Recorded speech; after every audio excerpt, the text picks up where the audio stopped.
that was planned long before we planned this. So he's not here, but I've got a statement I'll read after a bit for him. But let's just start by, I'll have each of the candidates introduce themselves, give a brief statement, and if you want to grab that microphone, and we'll just start with you. Okay. Travis, thank you.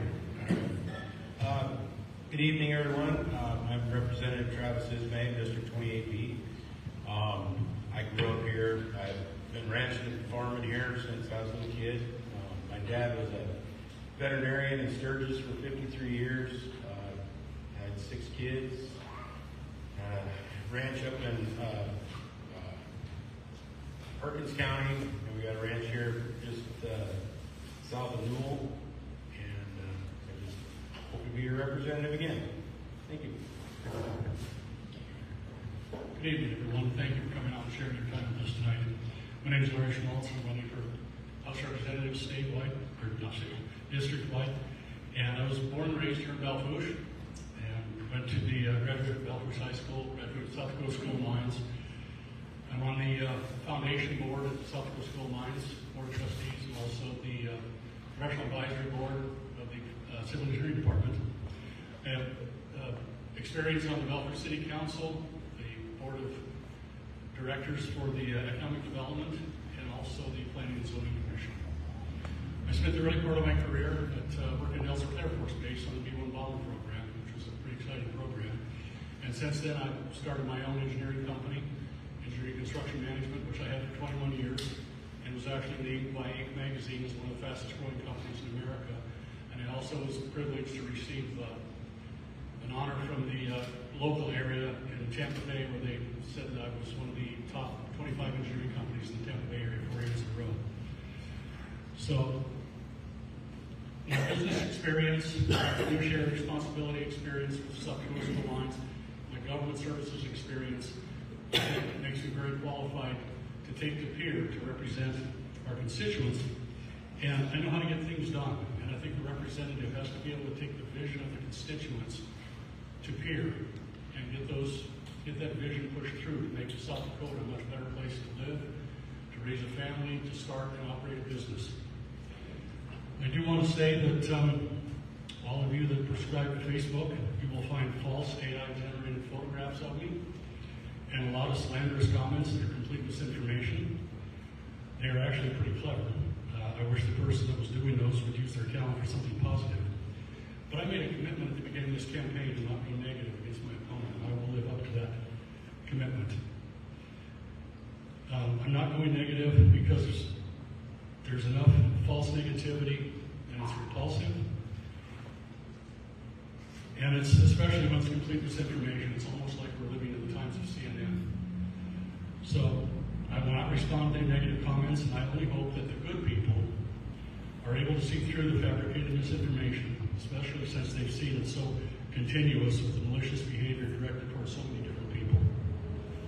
This is why it's very difficult for us to get people to run in this area. Well, good evening, and thanks for taking your time to come out tonight and listen to us visit with you. But former State Senator Ryan Maher from up at Isabel. My parents have a cattle ranch southwest of Isabel. That's where I was born and raised. We grew up raising sheep and cattle. We've been there since 1910 when my great-grandfather came out there and homesteaded. And for some reason, he picked the gumbo of Seabock County to set up shop, and we've just never left. I graduated from Isabel, and then I went on to Black Hills State. I'm a graduate of Black Hills State, got a degree in accounting, business management. Worked in the lending world for a while, worked at the bank in Faith. In 2012, I had an opportunity to buy an insurance company. So I got into the property casualty insurance world, where I still work today. I sold my agency in 2022 and merged with another one, and we've gone through about 2 or 3 more mergers since then, as insurance has become so crazy after 2020 and what's happened in the insurance world. So that they've just been consolidating, and we've now part of a big conglomerate of insurance agents. I've also been a small business owner in 2002, 3, somewhere in there. I ran a cafe and bar on Main Street of Isabel for, 15, 16 years, and lucky enough in 2019, I walked away, I sold it, I paid off my loan, and that was it. I sold it for exactly what I owed against it. And walked across the street, bought an abandoned building, and so during the COVID years of 2020, I rebuilt a grocery store, and I opened up a grocery store in 2022, and we've been running a grocery store on Main Street of Isabel. That has been really interesting. We go to Timberlake every Monday and Thursday and pick up groceries, and then I put them on a flatbed trailer and haul them home and hire some local kids, and we unload groceries on Monday morning and Thursday afternoon. So, but the flip side of it is I've been on the Isabel City Council for, 10 years or so, and when we opened up that grocery store, we added $25,000 to the Isabel sales tax revenue from that grocery store. So being on the city council, I got to spend my money one more time, and we started buying gravel for our streets, and we started putting in some culverts, and we updated a lawnmower, and so we did some kind of exciting stuff with that extra sales tax revenue. So, but yeah, that's what I've been up to. Like I say, I've been in the state legislature for the last 8 years, termed out, and hoping to seek your approval to return once again. And during my time in the legislature, I was on the appropriations committee, and we can talk a lot about that tonight too. Thank you.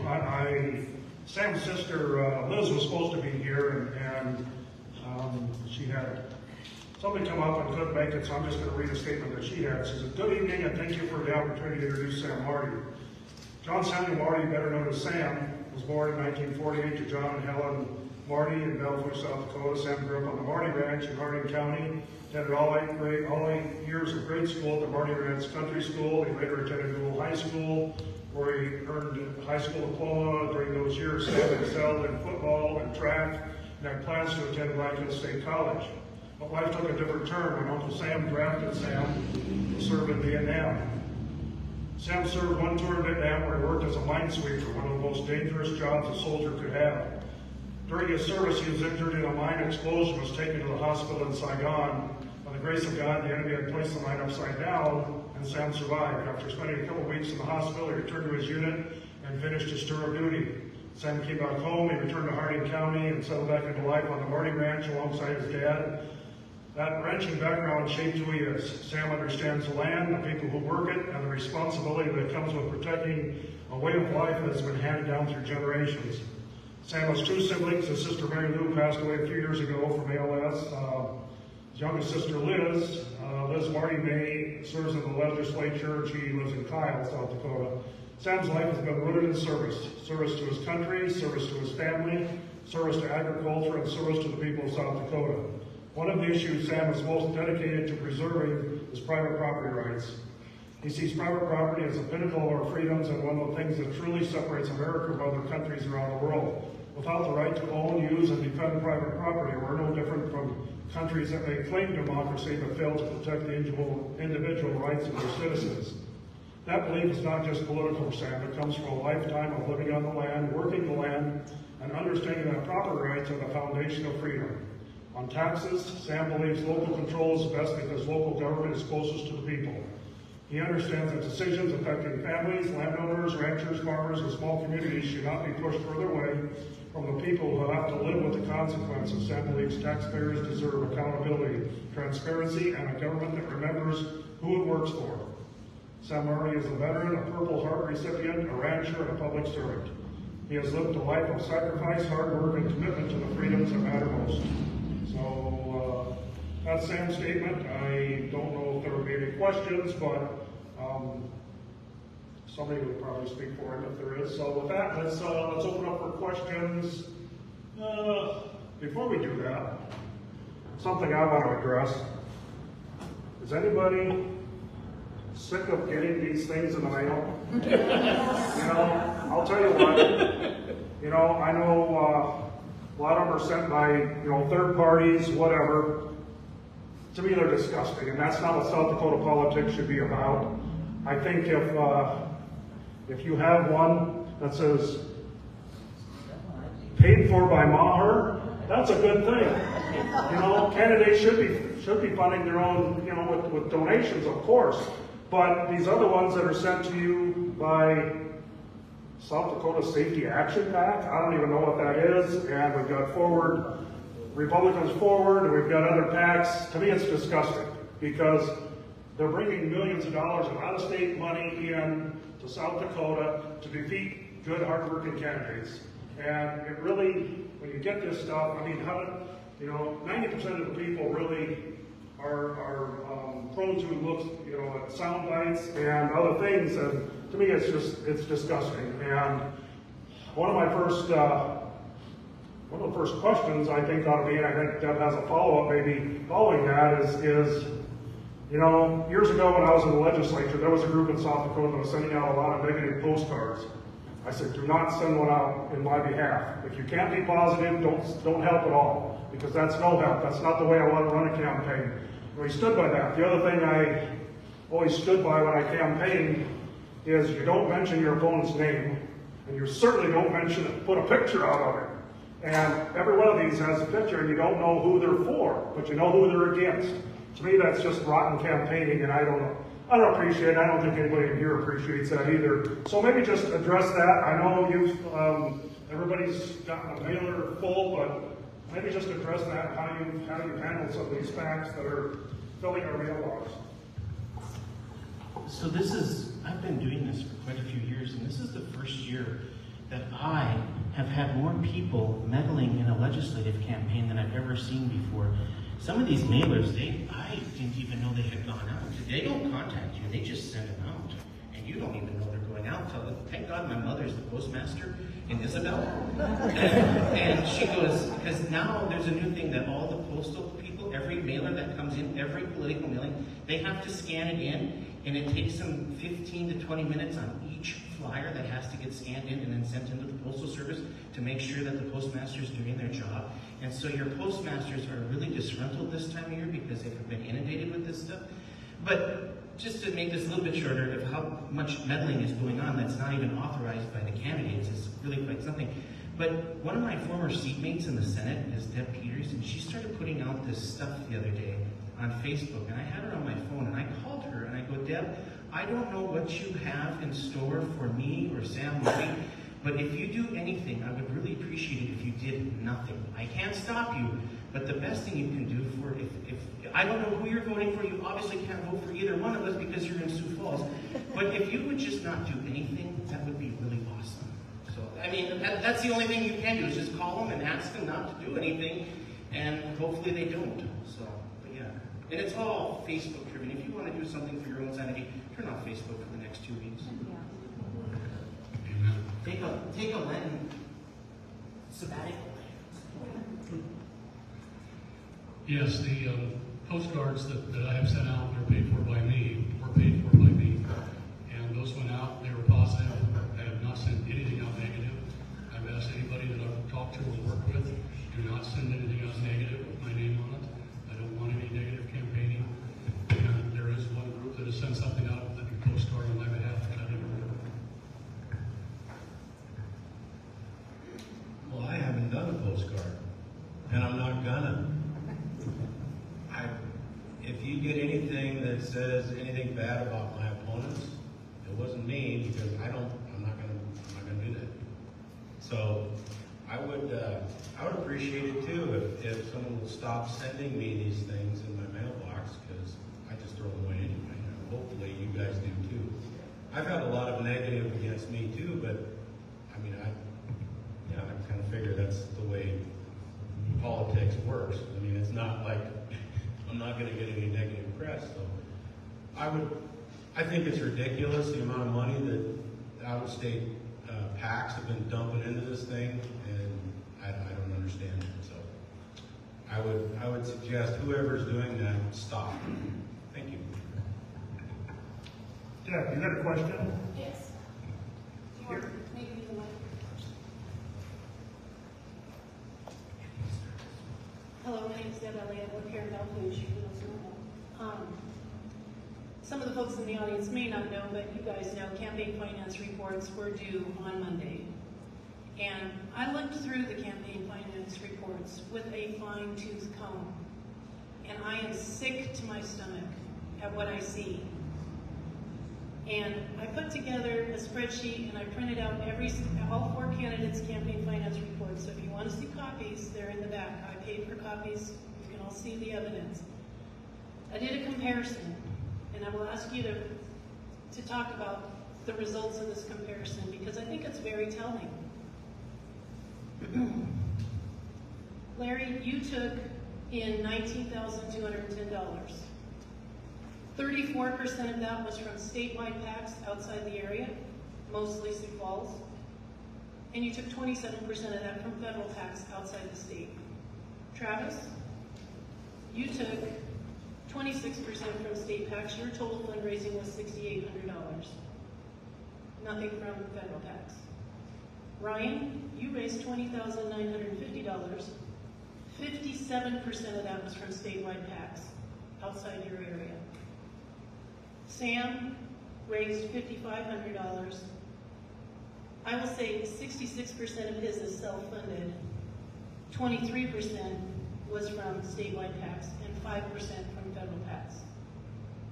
What this says to me is that you are kowtowing and selling your vote to those people outside, because there is no way, excuse my French, in hell that those people who are sending out the mailers on your behalf and putting that money into your campaign coffer aren't going to come asking for coordination with votes if you make it to peer.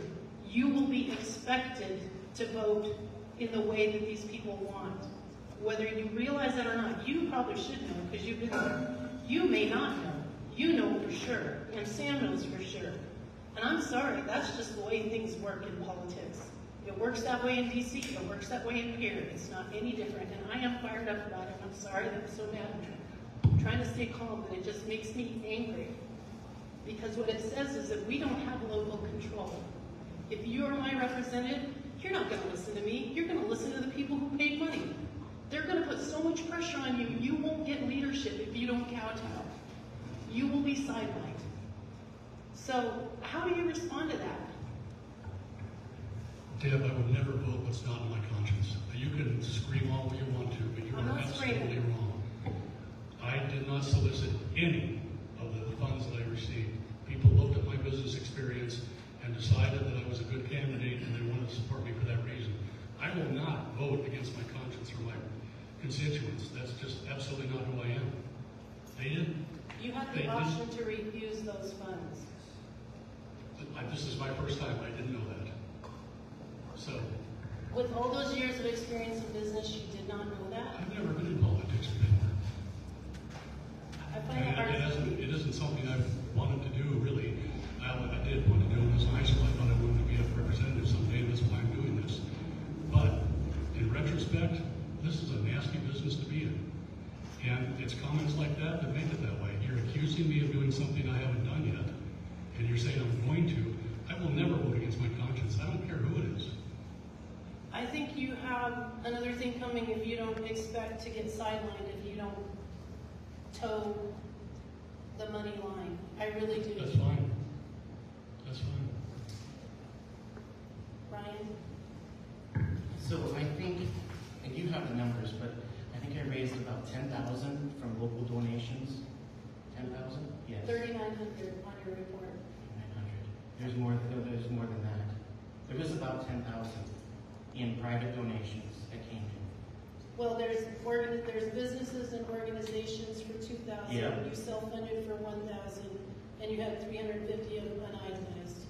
Okay, that was people that give you cash, and then but then did you get the private donations like? Your total was 19,000. Yeah. Those all add up to 19,000. But the private donations would have been like a college roommate gave me $1,000. Those are the individual. Those are individual. I have individual contributions. 3960. Okay. And but then the other PACs, I don't think I took any federal money. You took 5250. In statewide PACs. Federal. 50. Federal on your campaign. You're not on the finance report.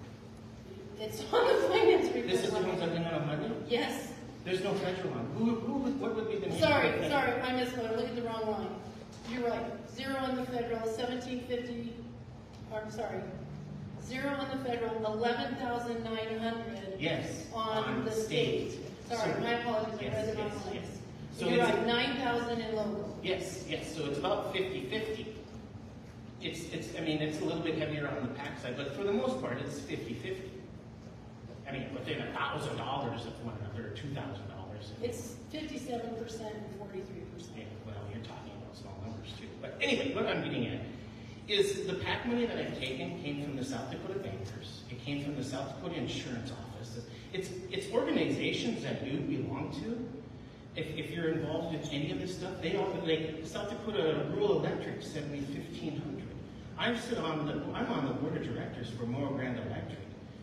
They sent me $1,500, and we all contributed. So every year I give a donation to the Acre PAC for this purpose, and that's how the Farmers Union or Farm Bureau sent me. I got a check in the mail from Farm Bureau today. I've never gotten money from Farm Bureau before.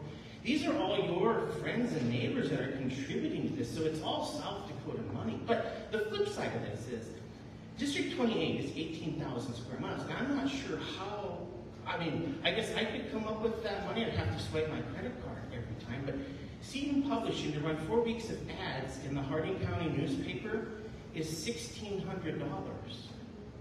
$1,600 for Seton Publishing. All your newspapers, and that's where the bulk of the money goes, is newspapers. I had signs printed 2 years ago, and I called up a guy. I was like, hey, I'm too cheap to get signs reprinted. I just want to cross out the word house and put Senate on it. So I took bumper stickers and crossed out the word house. And so my signs all say 28A, and it's like, oh, they don't pay attention to that anyway, whether it's A or B. It's just the Senate side that I'm running for. But those signs are $60 to $100 a sign to get printed. And when you're covering all of northwestern South Dakota, this is all stuff you have to do to get your name out there, to remind people of what it takes to campaign. Not only that, but today coming out here, since April, I think it was either April 19th or 20th, I did the reset on my odometer. I have put on over 4,000 miles in the last month, traveling District 28. I've made 3 trips to Buffalo. I've been here to Belle Fourche 3 times. I've been to Newell a couple times. I mean, this is big country, and so you have to, and a lot of that gas money I pay for personally. I did put some on the campaign finance report as expenses, but you should mention the expenses that I reported too. I mean, you have those. They're on the report. Yeah, they're on the report, the expenses, and the bulk of the expenses haven't even come due yet. Like, I don't have an advertising bill I don't have the final Timberlake bill yet because there's another week of advertising coming out with the Timberlake topic. I have the Carson County News I haven't paid for. I haven't paid for the Faith Independent. I haven't paid for the Lemon Leader. I haven't paid for the Bison Courier. I haven't paid your local paper here in town yet. So those guys all got to get paid, and I'm guessing that's going to be another $4,000 or $5,000 just in newspaper advertising. And you don't want to leave. Oh, I did run 2 weeks of advertising in Eagle Butte newspaper too. I didn't spend a lot of money in Eagle Butte because they're all Democrats. It's like, why would I advertise in a newspaper that's where the majority of the people registered are Democrats? But there's some serious expense that goes into this. And this isn't even counting, like last night I was at a meet and greet in Belle Fourche.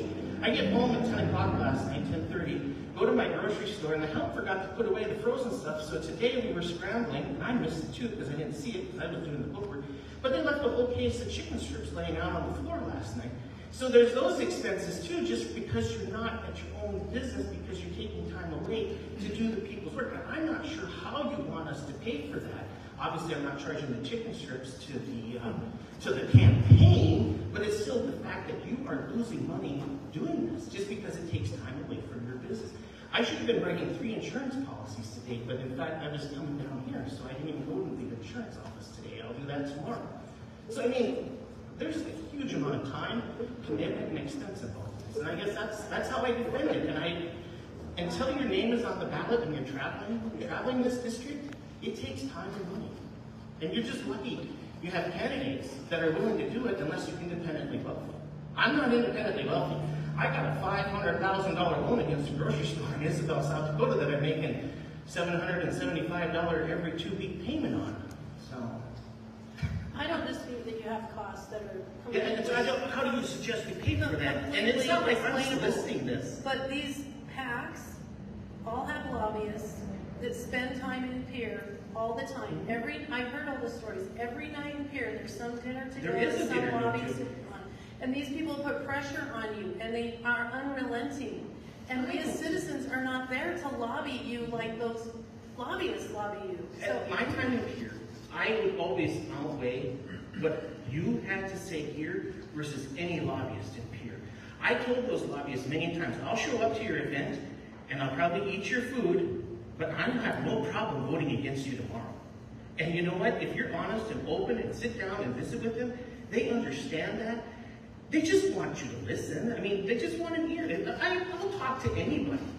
I'll sit down and have a conversation with anybody, and it doesn't matter. We all come from different walks of life. I grew up on the Cheyenne River Indian Reservation. I have a different point of view than somebody growing up in downtown Sioux Falls. I mean, I come from extreme poverty. This is kind of funny. I took a picture, and I was where I hung a sign, and they had an old toilet sitting right next to where I hung a sign. Just a toilet sitting out on the prairie. I go, why do you have a toilet? I said, well, that's our marker. That's how we tell people where to turn to come to our house. So I took that and I sent it to a friend in Sioux Falls, and he's out walking yards in Sioux Falls, and he's in multi-million-dollar mansions. That's the discrepancy across South Dakota. You have the extreme poor, you have the extreme wealthy.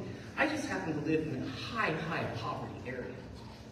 I mean, those Native American people, they are extremely poor, all created by the federal government. This is way off track, but I'll just sum this up. I have my morals, my standards, my Christian values. I'm a Catholic by trade, and I have that grounding, and I think I've shown that over the years that I'm not bought and influenced. I'm not going to trade a vote for $500. First, it's illegal, but for $500, really, you're going to sell your soul for $500? That goes against everything I believe in.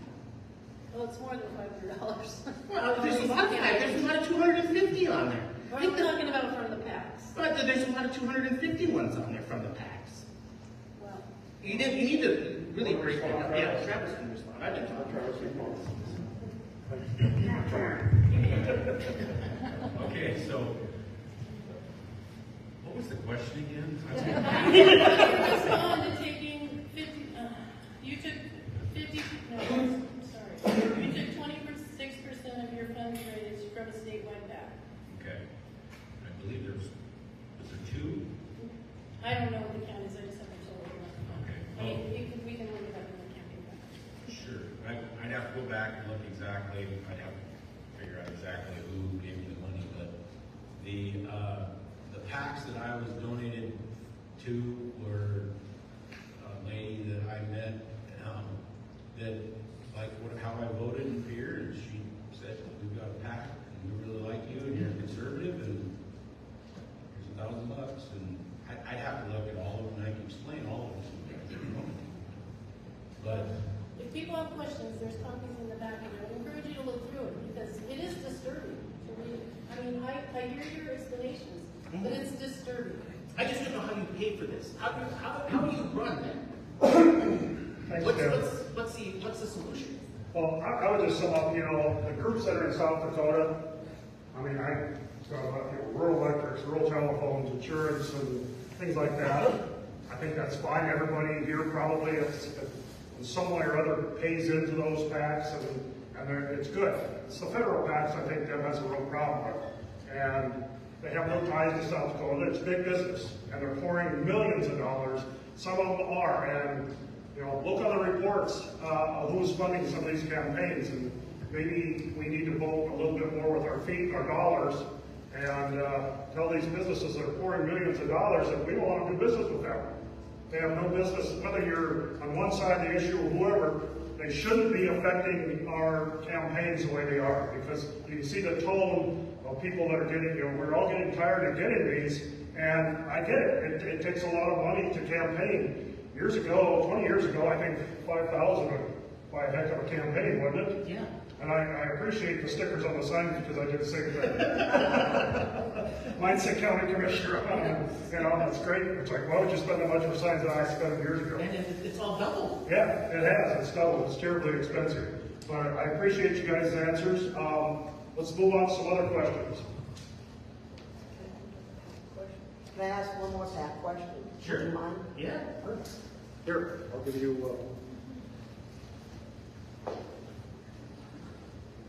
All right, you can all answer it.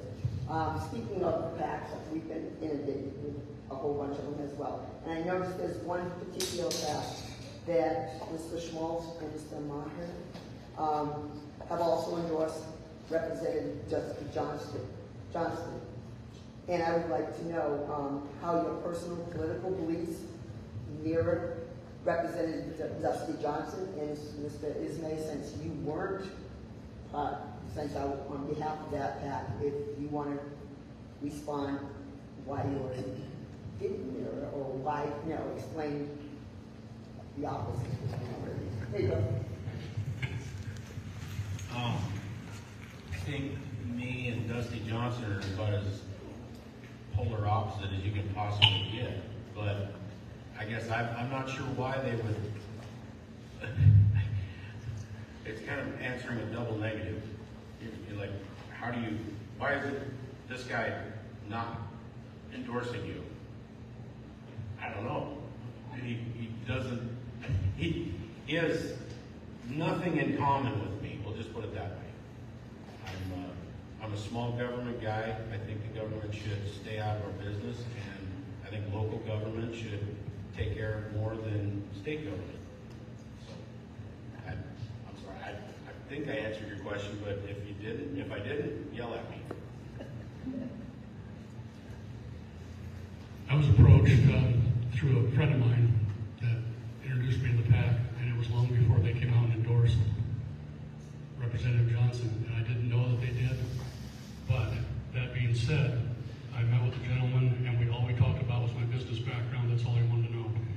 And he said, I respect your business background, your government experience.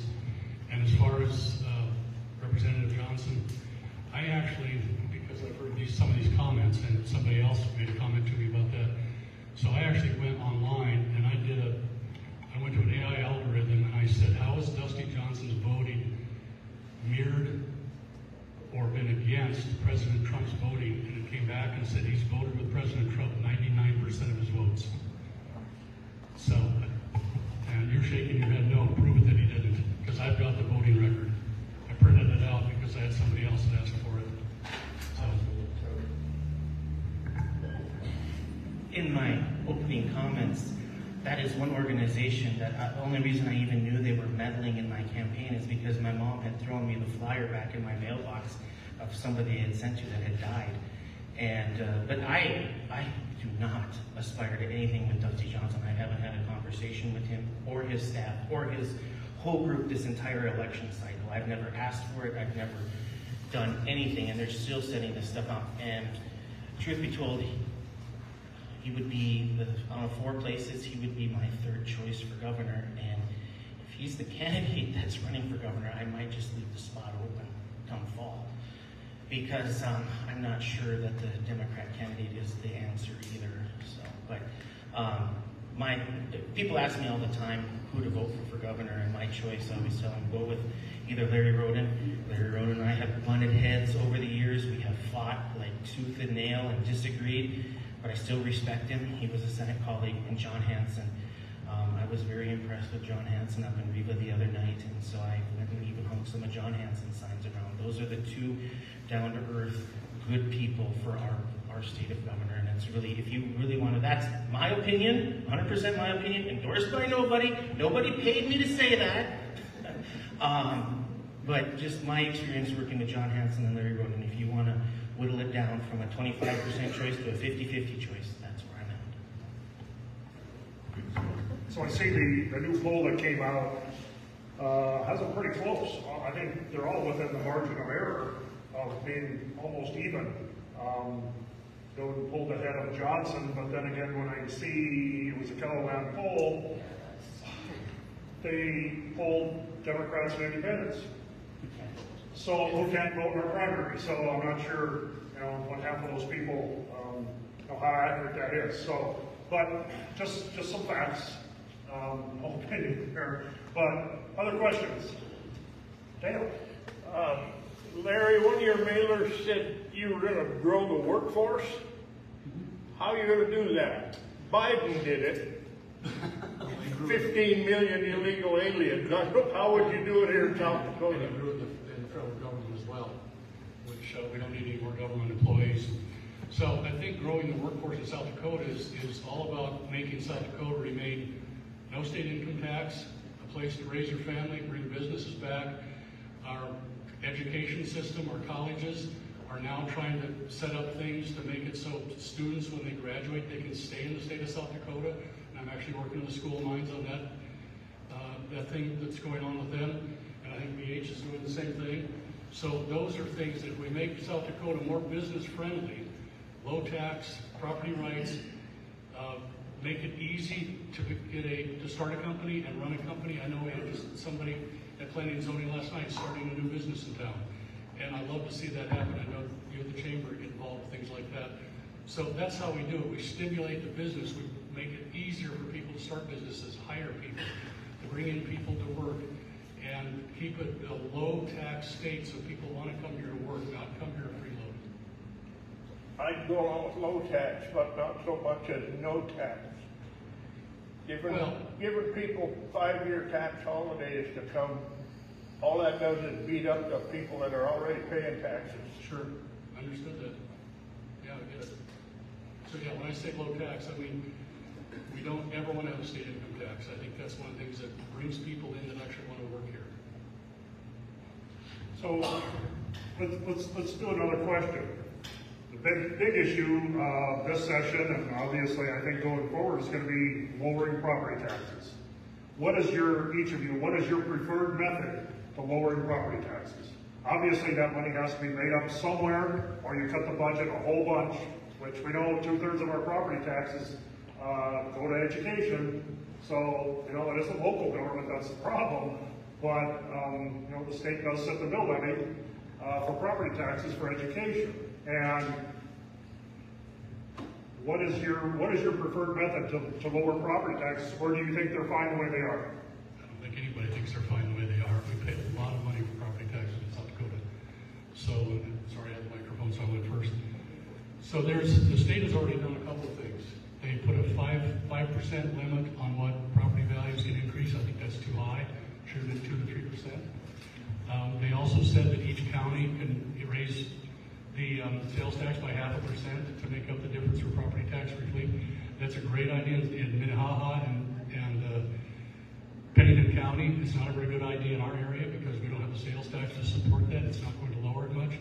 So there's also, as you know, the tax decrease from 2023 expired and was not renewed, so that 0.3% will all go towards education to help lower property tax. So I've got 2 other things. I've talked to several people about this, that South Dakota has a unclaimed property fund that they unfortunately use in the general fund. It's hundreds of millions of dollars. So my thought is, can we take that and put that into something like 30 or 90-day treasury bonds, take the interest from that and lower property taxes using that money? Because that's money that's under the liability on the state's balance sheet. So we can't just run out and spend it. It's something we always have to have available to pay. But let's make the interest on it and apply that towards property taxes. Another thing is, I talked to a hotel operator and I said, if we raise the tourism tax, because we are one of the lowest in the country for tourism, hotel tax, things like that, if we raise that, would that impact your business? And they said, no. Nobody looks at this and says, okay, here's the breakdown if we go on a holiday to Mount Rushmore, and says, oh, well, they have too high a sales tax on the hotels. Nobody looks at that. It's not going to impact our property tax. It's a tax on people coming into the state using our services. It's not a tax that any taxpayer that South Dakota will pay, and we could also apply that towards property taxes. So those are some of the ideas I have. Okay, so how do we lower property taxes? That's your question, right? Okay. I think the state needs to get out of the local control. I think the state has taken itself into governing local, counties, municipalities to the point now to where, well, I actually ran a bill last year that would have taken the 3-year window out of the index factor for the counties. It didn't go through because apparently the taxation committee didn't understand what I was trying to do, but I did the best I could. But right now, the counties, they have a 3% plus growth index factor that they can't go over to collect for their budgets. They have a 3-year window in that to where if they drop their budgets, which would lower their county taxes, if they go longer than 3 years, their CPI drops to that amount, and they can only go back up 3% plus growth after that. And in Harding, Butte, Perkins County, that'd be like financial suicide. They can't do that. So I ran a bill to eliminate that 3-year window, so they could go. It's still going to be capped at 3% plus growth, and their CPI would still keep going up, but their 3-year window was gone. So they could use those spots, like say up in Harding County, where you've got a really open winter, and the oil tax money is coming in good to the county, and they don't have to they can lower their property taxes that year. Well, that would make it to where they can just keep their taxes low, and then if they have a bad winter and it washes out a bunch of culverts and tears up the roads, they can raise it back up to that 3% plus growth index factor, the growth rate, and then the next year they can drop it back down again. So it makes it to where the counties would have made it to where the counties had more control over their own budgets. And it was amazing to me what I found out when I was studying the county government, that the state has more control over the county budgets than you could ever imagine. They tell you how much you can put in each account. They tell you, it's way over-regulated. And I really think that if we give the local control back to the counties and we make them responsible for their own budgets, again, I really believe that will in turn lower property taxes.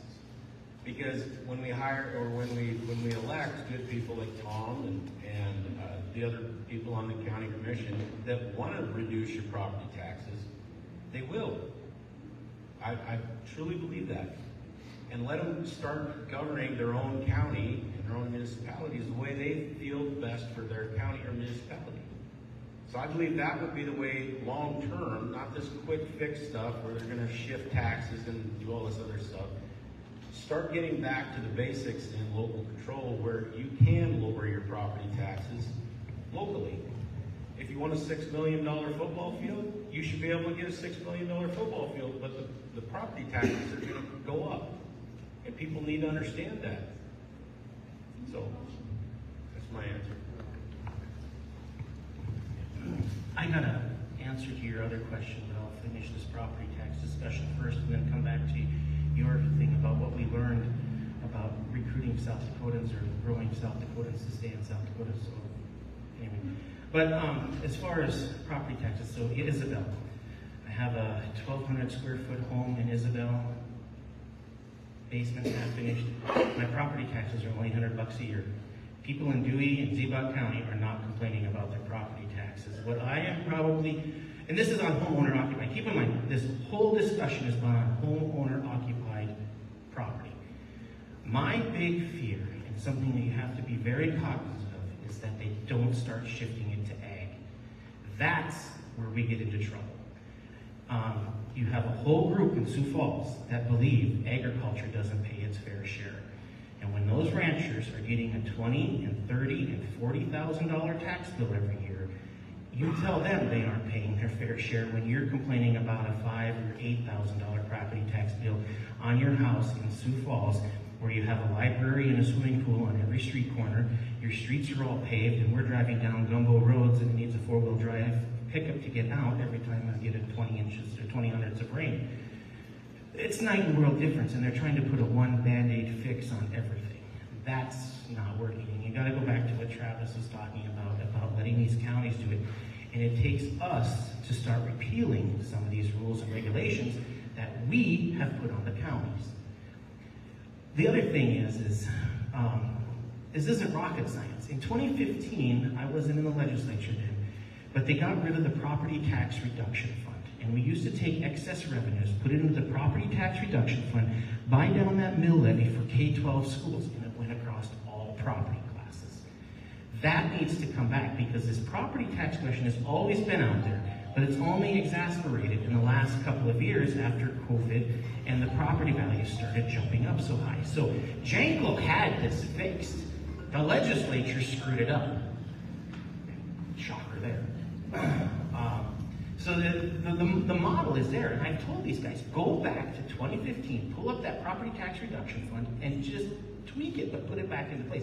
The other thing with the law that just passed, and this is something that has to be worked on, is, and I don't know if there's a cap in there or not, I need to go look at that, but if you have a home in Rapid City that's assessed at $5 million, $3 million, who's going to get the bulk of the property tax relief are doctors and lawyers, paid for by rural South Dakota. This is a shift from rural to urban again. And we do this constantly, where the rural folk are always subsidizing urban so they can have all the luxuries of the world, but they don't want to pay for it, and it's on the backs of the rural folks. So if Pennington County goes through and puts in a half-cent sales tax, you're telling me, or a tourism tax, or whatever tax it is, that you're telling me that all those tourists in January, the last week of January, and the last week of February, when the stock show is going on in Rapid City, those are all out-of-state tourists. Sorry, but those are the rural people coming to Rapid City and sustaining your economy and keeping Rapid City going on the backs of the rural folk again. But by God, don't charge them to come hunt on your land, because that's their playground.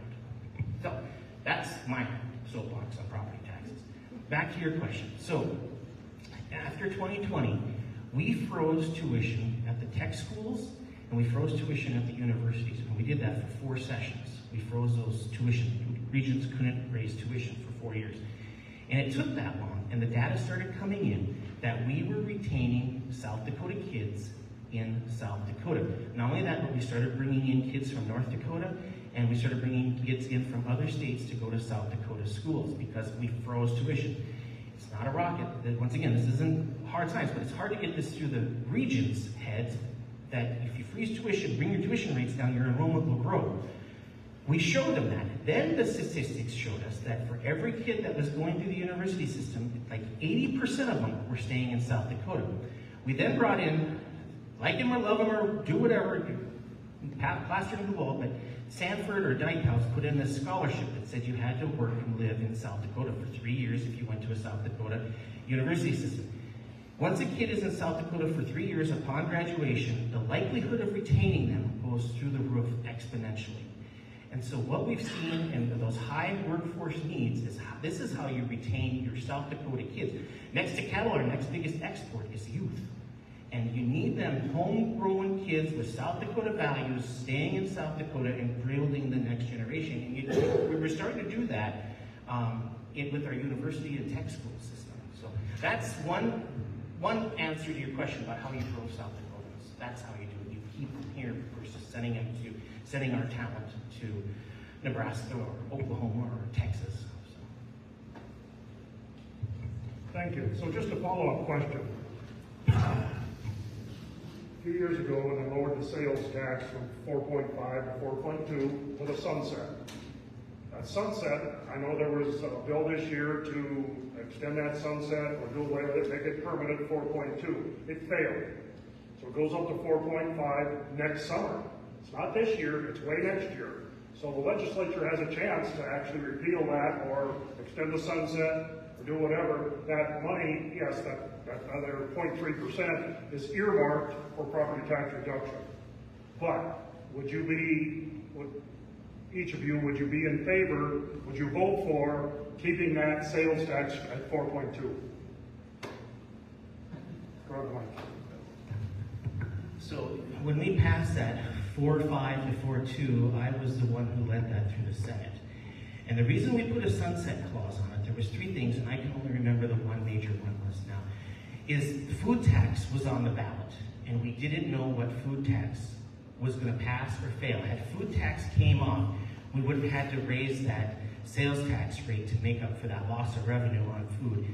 And what we know in the budgeting process, and we learn this through good times and bad times, but sales tax on food provides the stability in the state budget. Everybody eats, everybody pays. If you want to eat lobster and prime rib, you pay. You want to eat ramen and you want to eat the 99-cent meal, you still pay some sales tax. Everybody's got skin in the game, and it stabilizes the budget.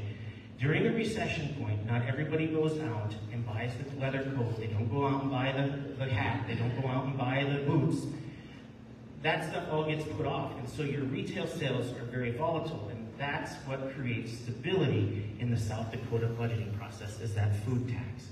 So that's why the sunset clause was put on, is because it's easier to remove a sunset. You only need 50% of a vote, or 50% vote to remove a sunset. In order to increase sales tax, it takes a 2/3 vote. So we were trying to look into the future, trying to prevent these budget disasters, but at the same time put state government on a diet. Because state government was growing so fast and the money coming into Pier, they were like a bunch of drunken sailors, and every hog was at a trough wanting their cut of the pie. And so we put state government on a diet to the tune of $110 million. Not a whole lot to you, but collectively it was about $110 million.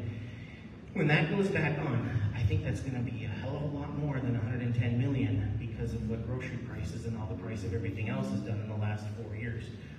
I would be in favor from a rural standpoint, because once again, we don't have a proper homeowner property tax problem. Is not a problem in rural South Dakota. In Northwest South Dakota, homeowners are not complaining to me about property taxes. Egg guys complain to me about land taxes, but not the homeowners.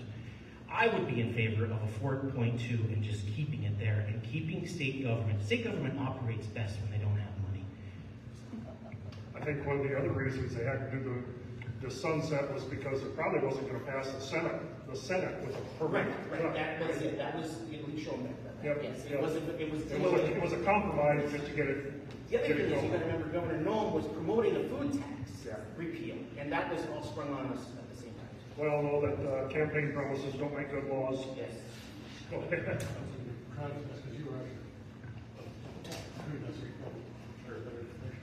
So the question was, would I vote to Make the 4.2 permanent. Absolutely, yeah. I would like to know though, what is that going, or how is that going to affect the law that we passed this year?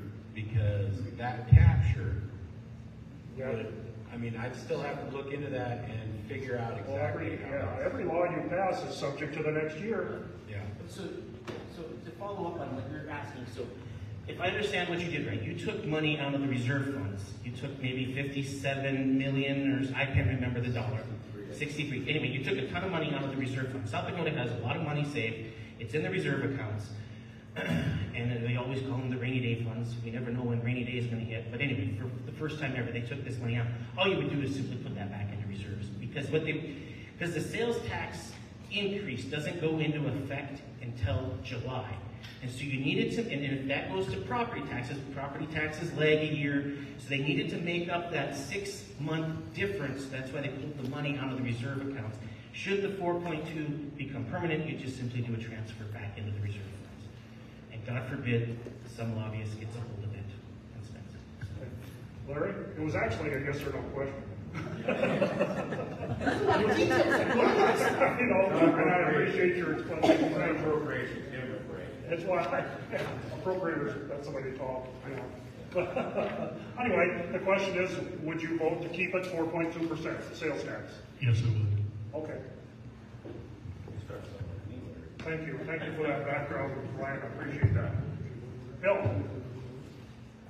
I tend to agree with Ryan. I said that agriculture is paying a big share.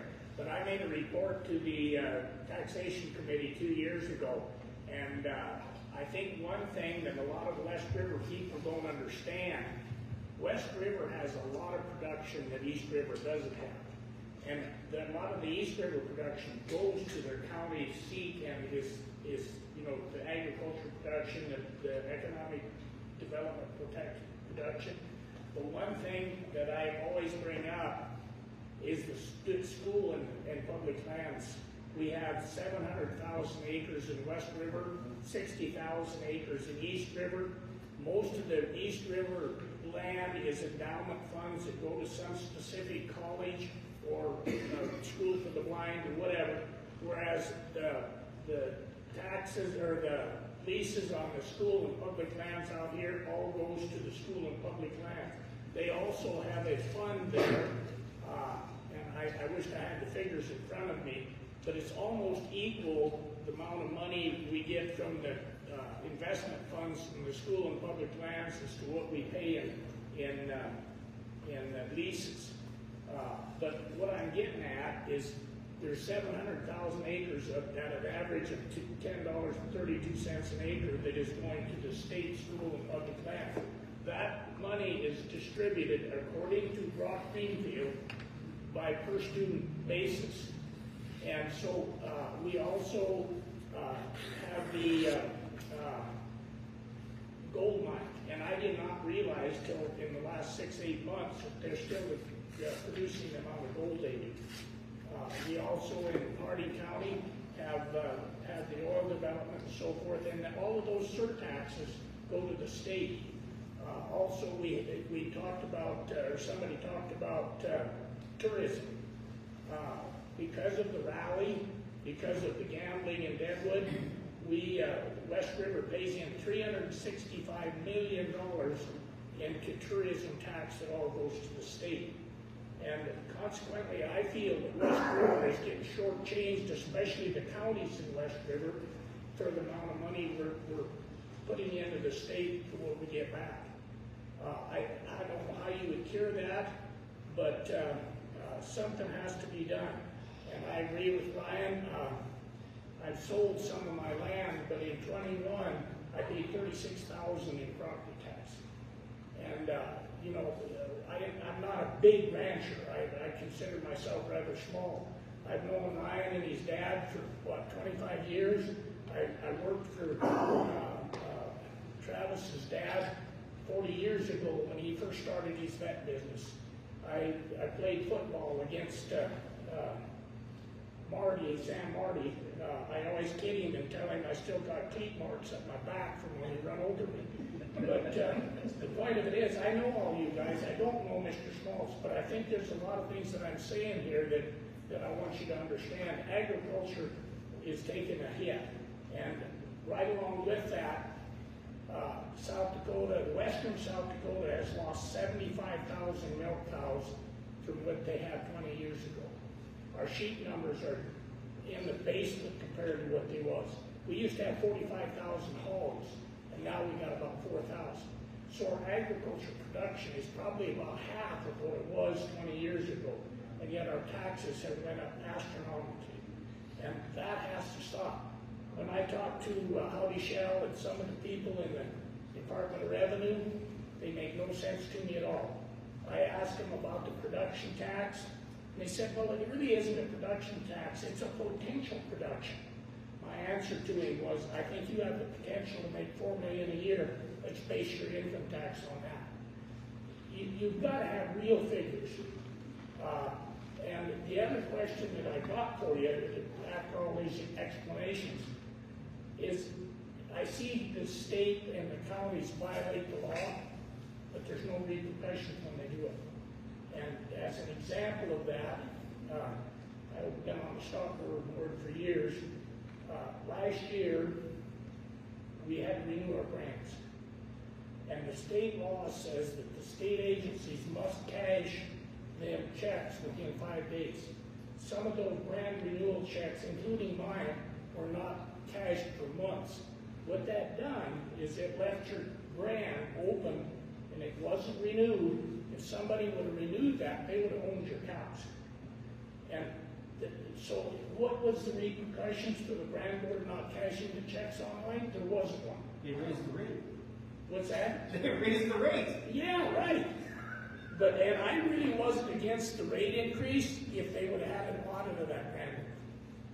And there's a lot of things that matter down there at state. The other issue that just drives me nuts is what's it been in the last 4 or 5 years that the state budget has increased by 40%. I can explain that as part of it. You can explain it? Yeah. Well, I know it's dang hard to pay for, I tell you that. A lot of that. So you got to remember that $1 billion of that. So when Doden talks about the state budget going from $4.5 billion to $7.5 billion, he's correct on those numbers. He's very skewed on a lot of his other numbers, but that is correct. But the big portion of that now is the voters, the citizens of South Dakota expanded Medicaid. And that has cost the state of South Dakota billions. And that is now, this last budget cycle, Medicaid dollars now exceed K-12 education. And that is a huge, it's a big bunch of money coming into the state from the feds. And then of course it's eating up our general fund budget too, because there's this is really confusing, we're getting really into the weeds, but there's an FMAP, it's called a federal matching, and it based off the income of South Dakota. And so it's a 50-50, but as your income levels in South Dakota drop, it drops. And at some point we were paying 28% of FMAP, and in the last couple of years, because incomes have been up, we're up over almost 38% of FMAP, and that amounts, every percentage point in FMAP is another $30 million that South Dakota has to come up with. So your budget, and then keep in mind, there's a lot of other funds. The real number that you should be looking at is what is raised in sales taxes. You should look at what's raised in lottery money, what's raised in, look at general funds raised. That's the money that you and I are paying into it. Because then there's other funds and there's federal funds. And the federal funds fluctuate, and as we expanded Medicaid, the federal funds ballooned. And then the other funds. So, and there's also double accounting in the state budget. So let's use everyone's favorite analogy, the futures fund.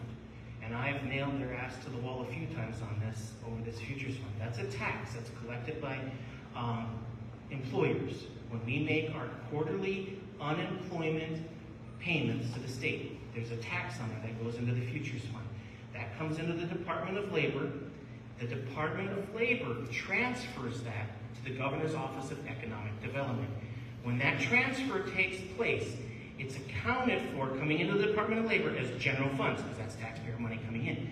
Then when the Department of Labor transfers that to the Governor's Office of Economic Development, it changes color. It becomes other funds. It's double accounted for in the state budget. And so when you're looking at a holistic number of $7.5 million, the same way it goes with tuition. All your tuition dollars from your university systems all run through the state budget. Game, fish, and parks fees, as they increase fees and collect more license revenue, that all runs through the state budget. But it's all under other funds. So you really, if you want a true number, go back and look at what general funds have done in the last 5 years, and you're going to see they're really relatively stable. They haven't increased that much. You're going to see an uptick in sales taxes just because everything costs more. But the astronomical amount of budget growth is because of other funding and federal funds. And a lot of it is because of Medicaid. There's, once again, the short answer. I assume there was a question there, Bill. Well, Okay. boil it down to the state budget is what I got. Yeah, okay. I don't know what his question was. What real short version?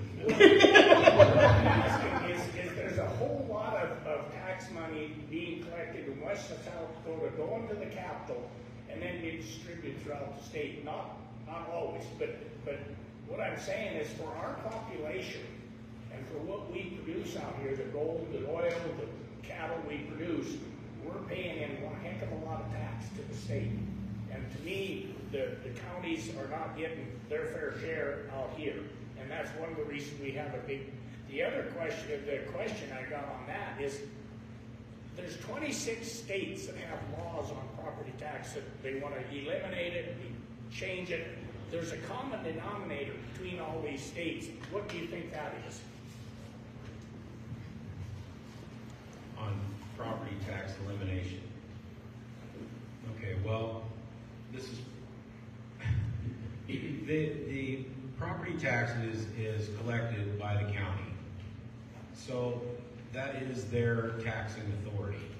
If you take away the taxing authority of the county, you basically have a welfare state, because they're going to have to get the money from the state, and the state will have control over the county. They will determine. Well, I'm saying they do now. Right, and they do in a lot of, that's just what I was saying before. They determine their budget, how much they can have. Okay, so this is what I would say to that. If you have a problem, please don't have the state take care of it. You're not gonna like it.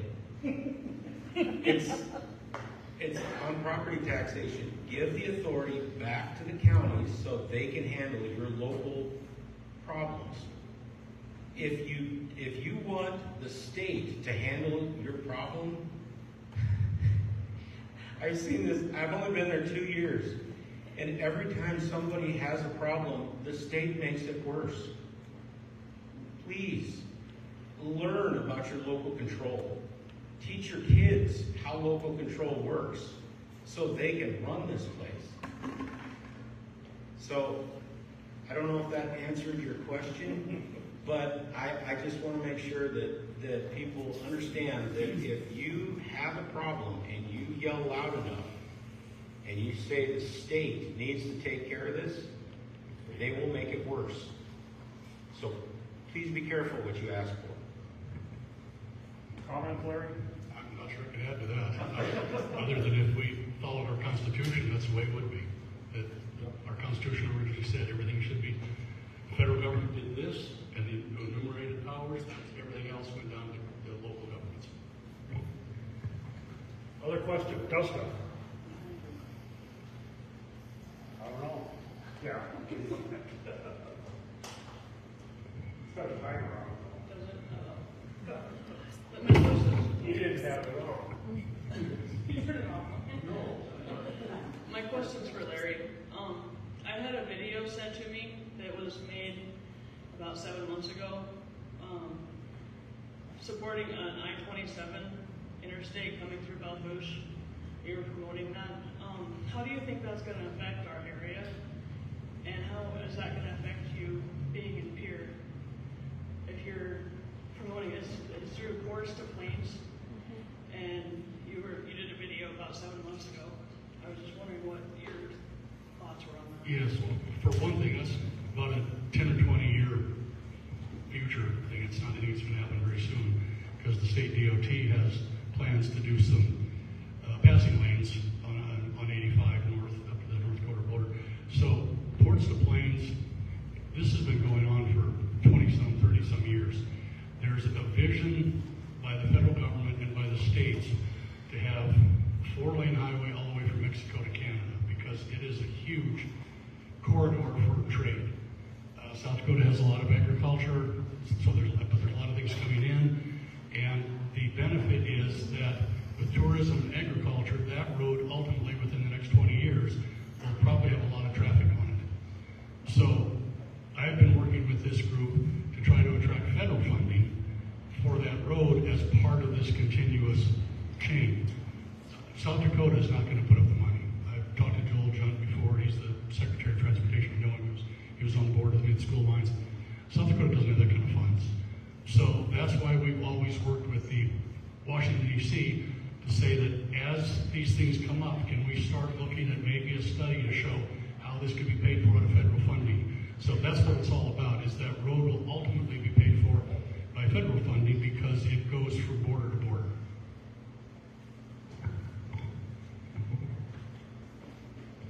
I have a couple follow-ups on that. An example of taking federal funding for our highways is the junction south of Newell. They changed a very good intersection and made it a cobbled mess. So do we want to take federal funding and have the feds dictate how we're going to make our highways? Well, And my everything second that went on one, the interstate system, it works pretty well, and that was federally funded. my other one is, so if you're going to do an interstate, is it going to have to bypass Belle Fourche and Buffalo? Is that going to affect the commerce that happens in our towns? As far as I know, what we've looked at, there is no plans to bypass Belle Fourche. I know there was a long time ago, and that didn't go anywhere at all. So as far as I know, that was dead on arrival. So no, there's no plans for this highway to go around Belle Fourche. And I certainly wouldn't be in favor of that at all, because this is where I grew up. I don't want people to bypass our town.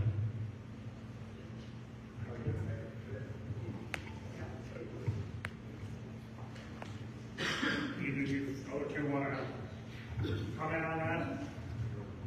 Only thing I would say, I mean, we were at a forum in Faith the other night, and all they could talk about was New Underwood Road from 34 to Union Center, New Underwood to 34, and that's going to be about $100 million to bring that road up to shape. But I personally, I'd like to see that one paved before we did anything else, but that's also a pipe dream too.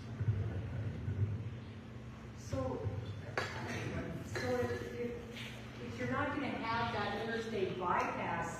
Belle Fourche, is it gonna go right through the middle? It's not an interstate highway.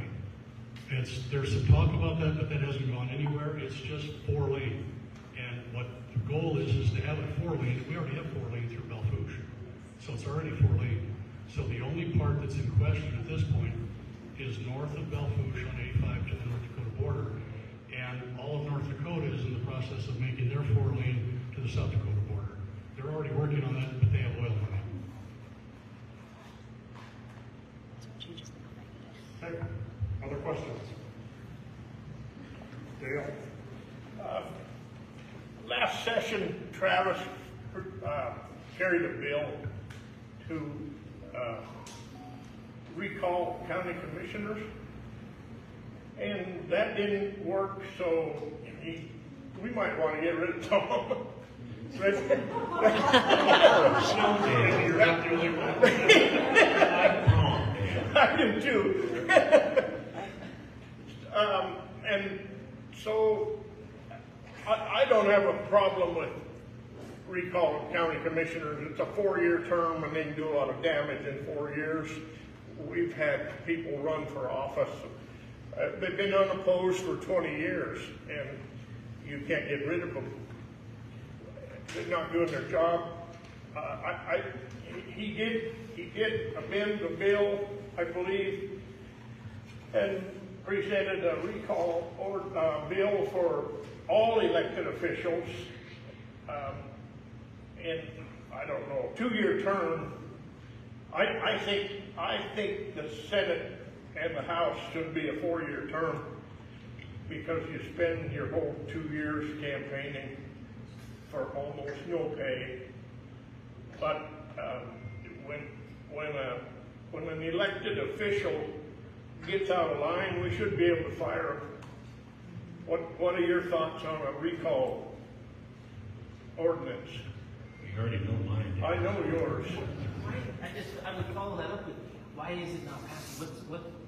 That's what I don't understand is, I know you've introduced it twice, but I've not followed it because it's not been a hot topic item in my part of the world, in my part of the district, but I guess that would be a follow-up question is, why isn't it passing?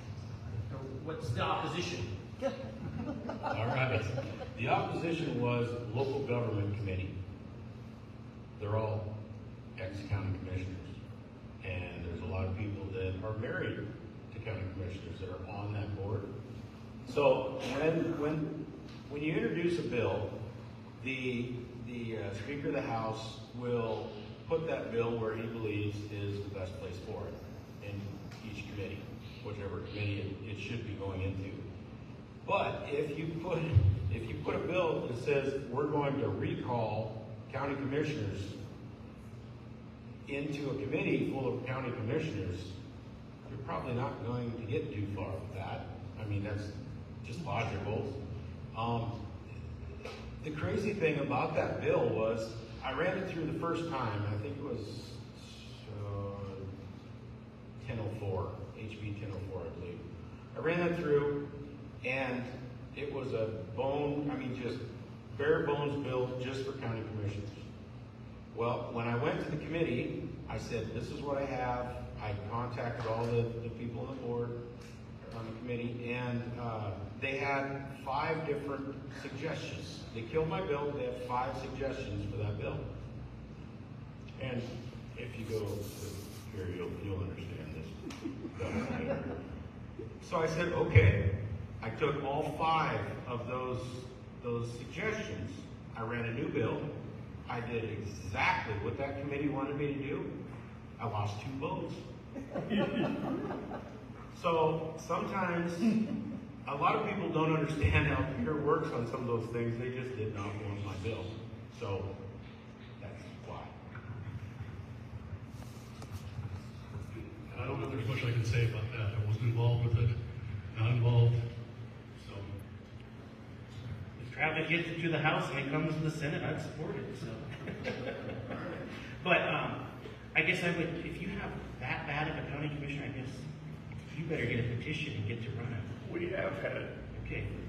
So crooked, you'll have to screw them in the ground when they die.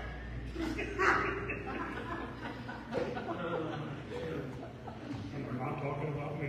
No, this guy's doing his job. He's a good one. Do you have, is Butte County set up with districts? Yes. You're lucky there. We have a good one in my district. He's not the problem candidate. Ziebach County a few years ago got away from districts, and so they're all elected at large. And I don't know that that's necessarily a good thing either, because the north end of Ziebach County, where I live, we're lucky that my brother-in-law happens to be sitting in there, but he's not going to run again.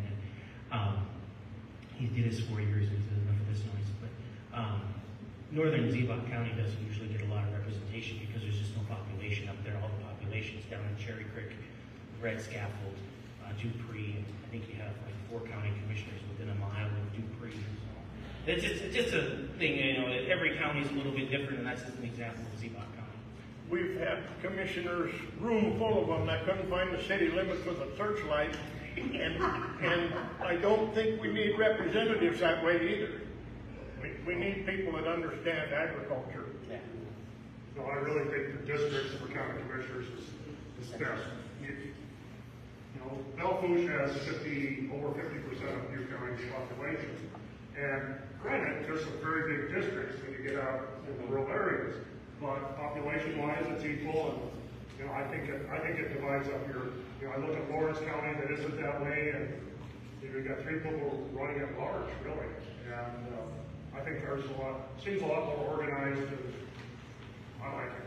All the problems in Butte County, it could be worse. You could have reservation land in Butte County. I grew up between 2 reservations. Don't go there, sir.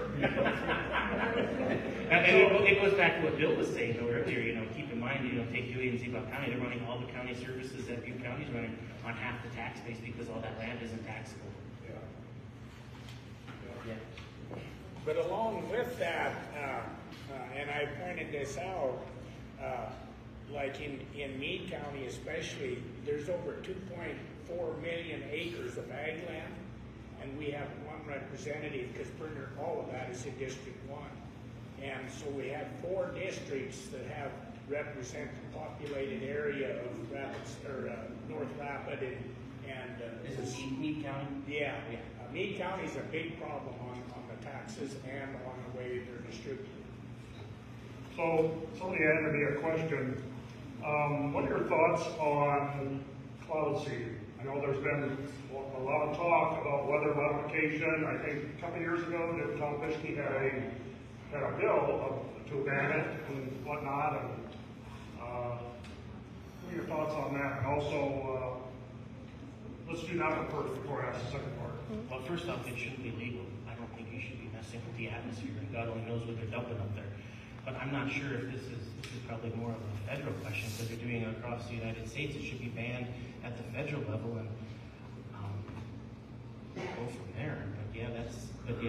I'm not in favor of cloud seeding. So God only knows what they're putting up there. Probably why we have so much cancer. Yeah, I agree. There's no place for cloud seeding. It's kind of an interesting topic that you don't hear much about, but absolutely not. I mean, let's not mess with the atmosphere. Well, I guess we're kind of like the 3 amigos up here, because I don't File the water right. Yeah, I'm against that. Hey, next question. I know there was a bill this year to grant data centers sales tax relief, and answer, would you be in favor of that, and give me your general thoughts on data centers in South Dakota? Would I be in favor of a 50-year? Well, yeah, I know you weren't, Yeah. but explain maybe what the thought process was for granting a sales tax relief to a company that. Multi-billionaire company, yeah. I believe the reason why they did that is to try and bring data centers here. I believe that's what the reasoning of it was. It's totally wrong. I mean, if you're going to build a business and make it viable and make your money the honest way. So Other comments on granting data centers sales tax relief? Absolutely not. They're hugely funded by very well funded organizations, or individuals. So no, they don't need any tax relief. That they shouldn't be on the backs of the taxpayers. I don't agree with sales tax relief for data centers either, especially 50 years.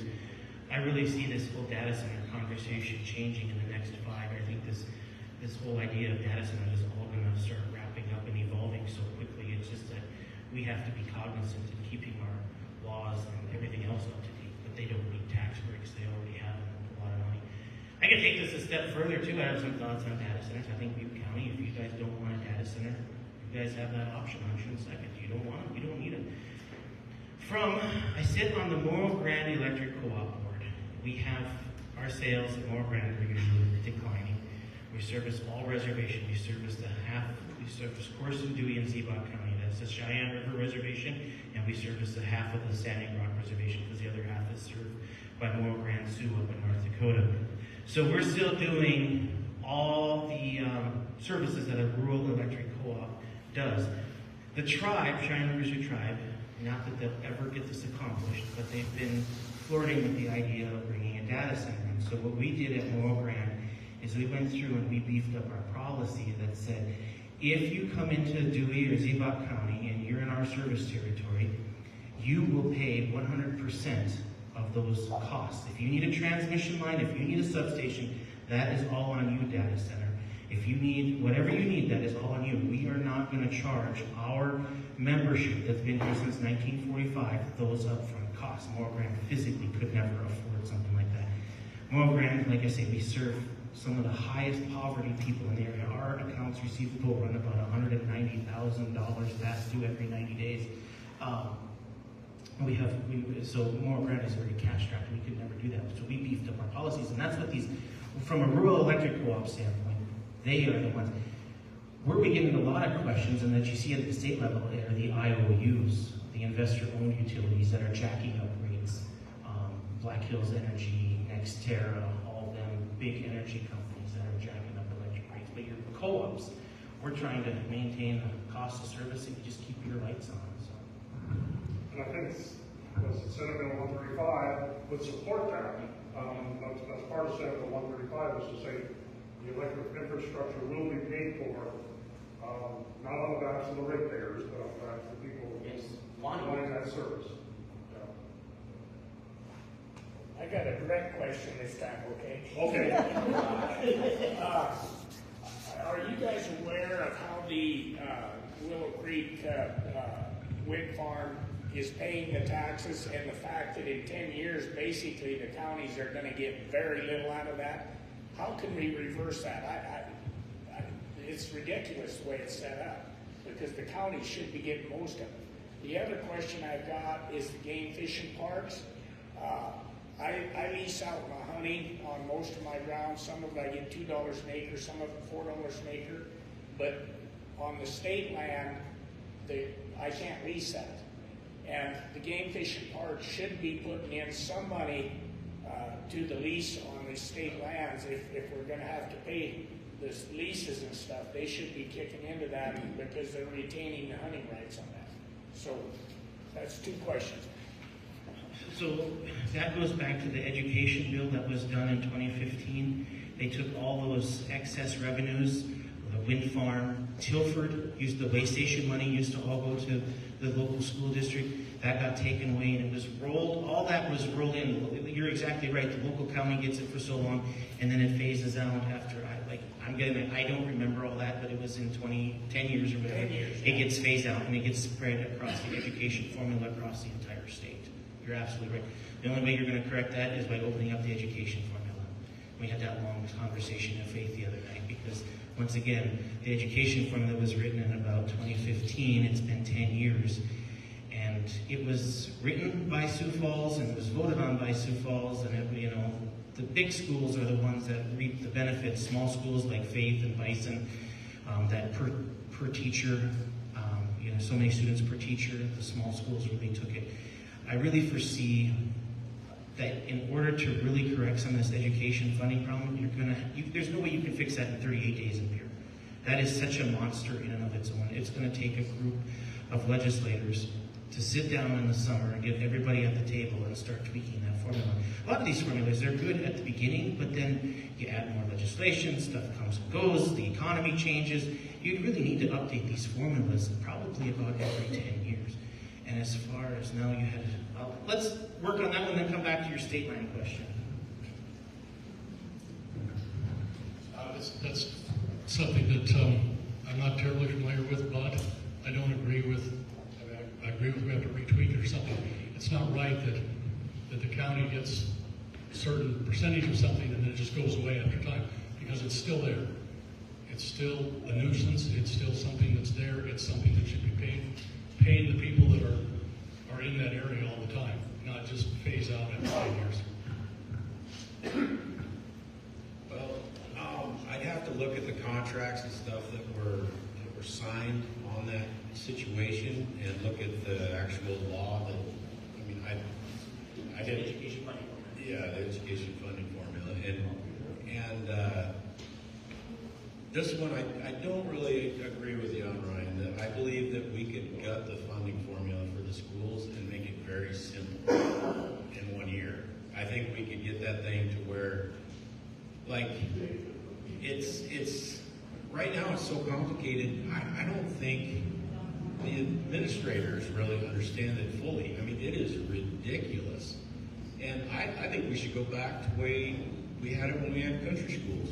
You know, the state pays the teachers. That would fulfill our obligations to the Constitution. You know, every student in the state. But anyway, and then make the local municipalities or the school districts, if they want a $6 million football field, get after it, but it's going to raise your property taxes. Make it a public vote. And then just make it to where the state could, do, a standardized test or whatever, and then make every one of the curriculums that are out there, make them compete. Have the different school districts compete with other school districts so they get better. Competition, competition is the best way to improve. So if they're competing, it's not a socialist deal. So, anyway. Good theory. Probably not right. Well, but Brian's exactly right. In 2016, 2015, when the school formula was changed, it was a wreck. A lot of those things didn't come into play until 2, 3, 4 years later, socializing all the other funds. Meade County took a big hit when it came to the way station, all the traffic fines for the rally. They gave that up, and now it goes to everybody in the state. It's ridiculous, and the capital outlay being based on a per student, it's ridiculous. You've got schools like Newell that are going down in population. It's limited to $2,900 per student. A couple of years that started coming in because of that. I don't know what the delay was, but now it's limited. So schools that were and then they passed a law that says you can use part of your capital outlay to fund some general fund things. So it just, it's a spiral. What we called it was the small school annihilation bill. And it really needs to take a hard look at it. But it's hard to do it in 38 days. It was done after a summer study, and at the end of the day, you're right, it was done by East River schools, and they all came out, the bigger schools came out very good, the small schools were really hurt. And you need to take a good look at it. Got time for a couple more questions. Kelvin, back. Just wondering, I might have missed it going down here late, but what motivated you to want to get a run and who motivated you? Who asked you to run, whatever? Just explain where you're going to start from. Okay, well, I saw the property tax or the property rights problem that I saw in East River, and I kind of got involved in politics and local politics through that, and then the state level, I I was fighting the marijuana stuff in the statewide. I was trying to get rid of marijuana in South Dakota, and there was a guy that I did a radio interview, and he said, you know, you ought to run for something. I said, I don't have time for that. I'm running 2 different ranches in 2 different counties, and you know, I got 6 kids, and I'm busy. And he said, well, I said, well, why don't you run for something? And he said, I can't do that. I'm too busy. I said, well, I guess we agree. And I said, I tell you what, if you run for something, I'll run for something. And he goes, okay. So I left, and about a week later, he lost his job. And he called me up and he said, you know what? Are you a man of your word? And I said, what are you talking about? And he goes, well, I lost my job and I'm going to run for the legislature. Are you a man of your word or not? And I said, yes, I am a man of my word. I will run. And the longer I ran, the more passionate I got about the things that were going wrong in South Dakota. And I'll be darned if he lost and I won. So I didn't even get to be with the guy that basically shamed me into running. So, you know, the longer I'm there though, the more I just absolutely love the process. I love the people. I love the people in my district. I get to go out every 2 years and I get to go visit with all my neighbors. Well, I visit with them all the time, but I get to go drive around, you know, and put up signs and put up flyers and stuff, and I just absolutely love my district, and I really love this job. It don't pay at all. If you make money at this job, you're doing something wrong. So when I was in high school, I went to Boise State. I was selected to go to Boise State, and I remember coming away from that thinking that the political arena is something I'd never been interested in before, but it gave me a feel that everybody has an obligation to do something for their community, for their state. So I decided at one point to run for city council. I was on city council, on the Economic Development Board, and on the Planning and Zoning Commission. And it felt like I'm giving back. And then I started talking to some people that are friends of mine, a lot of people on the Board of Trustees at South Dakota School Lines. And when I came on city council, they said, well, what's next? And I said, well, I don't know. They said, well, have you thought about state office? And I said, actually, when I was in high school, I did. So it kind of just went through metamorphosis from that point on. I started looking into it and thinking about it, thinking that, you know, maybe it could be something where I could give back once again. So that's how I started getting involved. Mine started at Black Hills State over here, and I think it was about 1998. I did an internship. I was an intern under Jim Putnam on the Appropriations Committee, and it was such a neat experience. They had to beg me to apply, and I applied and was successful. I wasn't ever interested, but once I got done, I was like, that's such a neat experience. Someday, I'd like to go do that, and I had the opportunity to do that. And I think what continues for me to keep running is the fact that I spent almost 8 years on the Appropriations Committee, and call me a slow learner, but I started to learn their lingo and their jargon and how they shuffle money around and how they defraud, I wouldn't say defraud, but, you know, treat taxpayer money as their own little fiefdoms. And I started raising hell about that. And here, I'll just give you one example, and there's hundreds of examples, but when I was a student at Black Hills State, there was Cook Gym over there. I'm going to use that for example because you might be familiar with Black Hills State. They put $100,000 on an elevator shaft on the outside of Cook Gym. 2 years later, they bulldozed it over. And that was student tuition money. It was money that was paid for by the taxpayer. And so then we go to Pier, and if any of you are SDSU graduates or went to SDSU, there was a building there called Scobie Hall. And they're coming through with a bill for $5 million to tear down Scobie Hall. And something clicked, and I was like, we did something with that. And I started internet searching. What did we do to Scobie Hall? And I found it. The Regents put in $10 to $15 million 3 years prior to renovate the windows, put all brand new windows in it, and they redid all the utilities going into it, water, sewer lines, and everything else. And then we bulldoze it over. I was like, when? And so then that's when I started to learn the question of appropriations. How much money in maintenance and repair have you put into these buildings before you tear them down in the last 10 years? And I've made them start providing documentation. And once they were called on that to show, because then I had this line that I was always using on the floor of the Senate. South Dakota loves to put tuition dollars and taxpayer dollars in landfills. We have a problem of putting money in a landfill.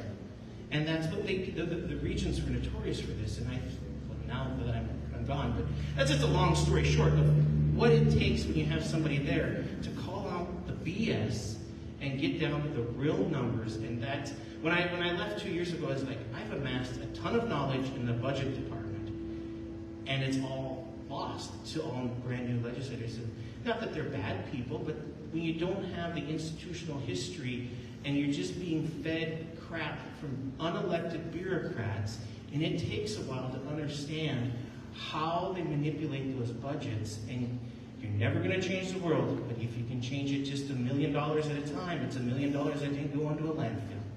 I guess that's what motivates me to run. I've been around, well, my wife is still in college. We give millions and millions and millions of dollars to these colleges, and they just turn around and build a big new building. Like you say, bulldoze the old one, build a new one. And they've got too much money. They're paying their administrators 4 times what any of them are worth. We're throwing money at them, and we're not getting any return on it. So in 2020, I introduced a bill to close Black Hills State. Get rid of it. Either they didn't want to fund it, let's just close it. Let's consolidate everything, get rid of it. Well, that ended up going into a summer study, a task force, I should say. Well, it wasn't a summer study. And 3 of us appropriators volunteered. We didn't get paid that whole summer, but we volunteered our time, and we sat on that committee, and it would turn into the Senate Bill 55 report. And we sat down with business industry. We got business people to come in. We took the regents themselves and the legislature, and it was a whole group. There was about 30 of us, and we got together and we broke that down into 3 different subcommittees, and each area took an area. So we were trying to get these universities to start talking to one another, because they're all in their silos. They're all duplicating programs. They're all doing the same thing, but yet you've got a great business school at USD, you've got a business school at Black Hills State, and you've got a business school at Aberdeen, all doing the same thing. Why aren't you, if you have a really good professor at USD, why aren't you collaborating with Black Hills State? Why isn't Black Hills State collaborating with Northern State? And so that's what we were trying to do. Well, we ended up, there was like 35 different recommendations that came out of that, and I think they've implemented most of them, and that's how we did those tuition freezes for 4 years in a row. The savings that we found, we took that and reinvested in freezing tuition to keep, and it goes back to keeping those students here. And the data was showing it. So, but yeah, I mean, Senate Bill 55, there was another really great piece that came out of it. Under the Rounds administration, he adopted the LEAN standards. LEAN, it's a green new energy thing, and all these university buildings had to be built, or any state building, but the universities do most of the building, LEED Silver certified. What does that do? It gets you a sticker on the front of the window. And I've told this story before, and these guys have all heard it, so they're going to get it again, but USD put up a new building, LEED Silver certified, and it's designed for urban areas, not rural areas, but we adopted those standards. So they were building, they put a hot water heating, solar hot water heating system on top of the building. Come to find out, it doesn't heat so well in January, February. Tore that off, spent another $5 million putting in a conventional hot water heating system. I mean, it's just stuff like that. So what we did is we went through and we repealed all those standards. We left a few in place because that's the art of the legislature. I was just repealing them all. We got it through the Senate with flying colors, hit the House committee, and we hit a roadblock because by then Washington, D.C. had caught wind that we were getting rid of these Green New Deal standards, and they swayed some votes, and so we had to scale it back. But at least we scaled it back to a manageable standards that, you know, most everybody is going to put in energy efficient windows. You're not going to put in single pane windows anymore. I mean, it's just common sense stuff. So we got to scale back, and that saved a tremendous amount of money there too. But the legislature, at some points, are our own worst enemy. And somebody brought this up the other day, that any new policy that we introduce should have a 5-year sunset clause on it, so you can go back, reevaluate it, because so much of this just gets lost to time. And with the turnover in the legislature that we have, people don't know the history, and it's almost impossible to go back until you lived it. So once again, somebody else will talk. So there, I'm going to use the South Dakota School Mines as an example because I'm on the board of trustees there. We built a brand new mineral industries building a year ago, or completed a year ago. It was 100% private funded. We used zero tax dollars to do that. And I think that should happen a lot more. So, and it has, yes. And we've also, as I was talking about collaborating, there's been a huge collaboration over the last 3 years between South Dakota Mines and also Black State.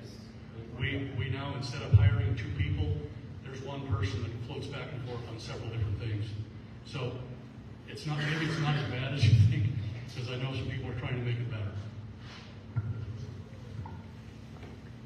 Okay, Dale. Ask your question again, because I got lost on that. Wasn't really a question, it was a statement. I just think we're throwing too much money at these universities that they waste. You drive by any one of them, they're building a brand new building somewhere, and they just raise the tuition. Nobody's getting a bargain. Yeah. And they're paying their administrators $300,000–400,000 a year. Some of them. It's ridiculous. Small, then you better double that. Well, okay. It's ridiculous, and the Board of Regents should actually look at that a little more. I'm on the education committee, and the amount of money that we spend on education in South Dakota is shocking. And the results that we're getting from that are not good. Like in the K-12 program, we're like 52% of children can read at grade level. That's dismal. So I know that the college deal is a bad deal, but we've got to have it to where it gets more efficient. And I believe they should be able to run their own universities off of tuition, in my opinion. I'm not an expert on colleges, but I think the farther you get away from state funding on these colleges, I know we have requirements to state fund these colleges, but there is a lot of money that gets wasted on those things. Well, we're throwing millions of dollars at these colleges, and the little schools like Newell are fighting to stay alive. I think they're throwing the money the wrong direction. Well, and that goes back to the funding formula. Okay, other questions? I just have one thing real quick. This is just an interesting anecdote. Tuition was frozen for several years. 4 years. 4 years. And we had, at the school mines, we have had so many parents, we looked at where we are tuition-wise versus all of our competition in our 5-state area. We're the lowest tuition-wise. And we operate state tuition for almost every state that borders our state. There are so many parents that have said to our recruiters, well, you don't charge very much. There must be something wrong with your school. So that's an interesting attitude. I took classes at the School of Mines. I didn't finish there. The military had other ideas. But I really felt that the time I spent there was very beneficial to me. But I also know that what I was paying in tuition costs and so forth was nothing compared to what they're doing now. I don't know how a kid can go through 4 or 5 years of engineering school and come out without having such a debt you can't ever pay it off. Well, fortunately, we have a date on that too. Our students' starting salaries are more than 4 years of tuition. So, and most of them go to school with scholarship of some sort. And to your point, I remember when I went to school, it was $19 a credit hour. Yeah. Other questions? Right back there. I thought you had one.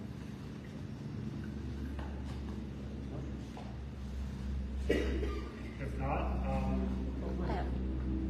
I'm You're fine. I was debating. So I sit on the Belle Fourche Chamber, and one of the things that we had come up in some of our conversations was losing some of the services here in Belle Fourche. And I know I can speak to a handful of services in some of the rural areas. I'm initially from Bison, so I understand his demographic of the world, but losing like Head Start, Meals on Wheels. The last topic of conversation that kind of came up was the local county health nurse. And you know, from a state perspective, I can kind of understand their logic and the expenses appropriations, and can appreciate that and their consolidation. But what's happening then is a lot of those services are being sent to Lawrence County. And so we're losing then the opportunity to have people from Newell, Nisland, Buffalo, Bison, some of those that maybe don't have those services and can come here. So our businesses are going to suffer because, you know, they're not going to stop and grab lunch or grab their groceries. They're going to do that at Walmart in Lawrence County or get their gas, things like that. So Travis, you were on the last 2 years when a lot of that consolidation was happening. And obviously, Ryan, you probably have had those conversations too. Larry, it would be, what could you do to help keep those services? Because again, it's a big area, a lot of rural stuff, but how can we keep that so it helps our business community?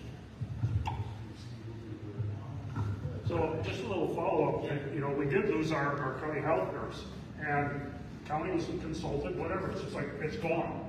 And if you need a county health nurse, go to Spearfish or whatever. Didn't consolidate, it's just gone. And, you know, it's troublesome because I know in the governor's budget, it was flat for the Department of Health. And I think maybe it was a little bit of retribution or whatever that, oh, we're just gonna get rid of some health nurses instead of figuring out a better way to fund them or do whatever. So maybe just my perspective from a county commissioner, it's exactly. I think they did a great job, but we had no say in it whatsoever. We rented a building for them, the state helped us fund it, and all of a sudden it's gone. And pretty unfortunate for What were the county commissioners? What were the county commissioners spending on the health nurse, the county health nurse? Do you know what your budget was outlined for that? So this is just a news because I've been out for 2 years. So I just found out that Butte County lost your county health nurse at the forum when we had the county commissioners the other day. That was news to me. I didn't realize that. I was in Lemon here a few weeks ago, and Lemon goes, well, Butte County has one. We don't have one. And I go, no, Butte County's just got moved to Spearfish. And so there isn't a county health nurse in all of northwestern South Dakota anymore. In our entire legislative district. I don't know, does Butte County have one? I don't know, and if they do or not. But the point being is that we have, I got to really gonna have to dig into that if I get back in and get elected, because I guarantee you the Department of Health didn't reduce any FTE. They didn't reduce their budget, and they just shuffled those funds someplace else while eliminating all the services in Northwest South Dakota. Keep in mind, you've got 2 Indian reservations out there with some of the highest STD numbers in the entire state. So it's like, oh. And it's just, yeah, I don't have an answer for you, but I'm well aware of it, and thank you for bringing it up. But I was going to point to that Perkins County was putting in about $100,000 a year into the county health nurse. I don't think we were ever putting in that much, because a lot of it came from the state, it was a pass-through, but we did, you know, rent an office for them, and so, but yeah, it's gone. Well, I can tell you, as the legislator for here, I knew nothing about that. The first time I knew about it, I went to a county commission meeting and they said, well, we lost our health nurse. And I'm like, why? I didn't know anything about it. You know, the secretary shall promulgate the rules. You gotta strip that out every day. Yeah. So that's what that means. It means that the secretary determines the rules. So if the department just decided, no, we're going to get rid of them, I didn't have anything to do with it. It was like they did it. So. And I think in fairness, county health nurse didn't lose her job. She had taken a job elsewhere, and they just decided not to replace her. So, yeah. That's what happens. But the thing is that they aren't transparent. They know this stuff in Belle Fourche that, it's just like, oh, okay, county health nurse. I'm a nurse, I didn't even know. And so, there's never any transparency or, you know, what's going on. It's, you guys go to here, you pass a bunch of laws, and then 6 months later we find out that this happened, or, you know, it's just... Yeah, it's frustrating for us too. Tom, did you know, you said that it was, when this nurse left, it wasn't, they weren't replacing. Did you know that was coming? No, because we were actually moving some offices from the county. We put court services in the courthouse, and we were looking at, you know, renting a building downtown or doing something different for the health nurse. All of a sudden, it's like, gone. No choice whatsoever, no input, no nothing. We just will no longer have a county health nurse. So.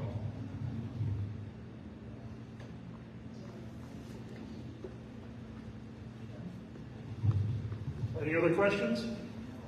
If not, I'll give you guys time to wrap up. I know you haven't said much. No, I haven't talked at all, so let me just thank you for your time, your interest, your questions. It's been very rewarding.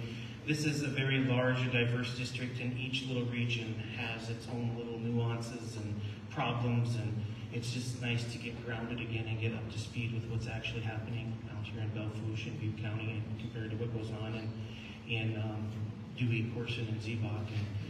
And, should I be successful in June 2nd, I look forward to representing you. Looking forward to serving you again. Thank you. Thank you for coming too. Yeah, I just want to reiterate what Brian said. Thank you all for coming out tonight. I know it's an evening during the week. You hopefully had some dinner beforehand, but thank you for your interest. This is nice to see people coming out, because there's just so many times people are not interested at all, and then they step back and complain. So when you're here giving your thoughts and everything for everybody, that helps us know what our guidance is, because it's basically about you. That's what we're supposed to do, is represent you. So thank you. Well, likewise. You guys are so elegant. I just want to sincerely thank all of my district for allowing me to represent them in these past 2 years. I appreciate every one of you, even the guys that hate me.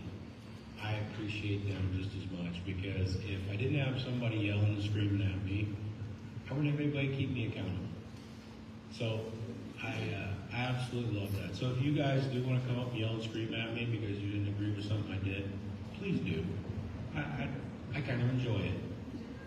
So I would really appreciate being your representative again this next term. If not, I will go home and I will take care of my family and my cows, and I'll have a good old time. But yeah, maybe, I don't know, I have a lot of fun. But anyway, I just thank you all for coming out tonight. Great event. Everybody was civil. That was kind of boring. Come on, guys. But anyway, thank you, Tom, for emceeing. Okay.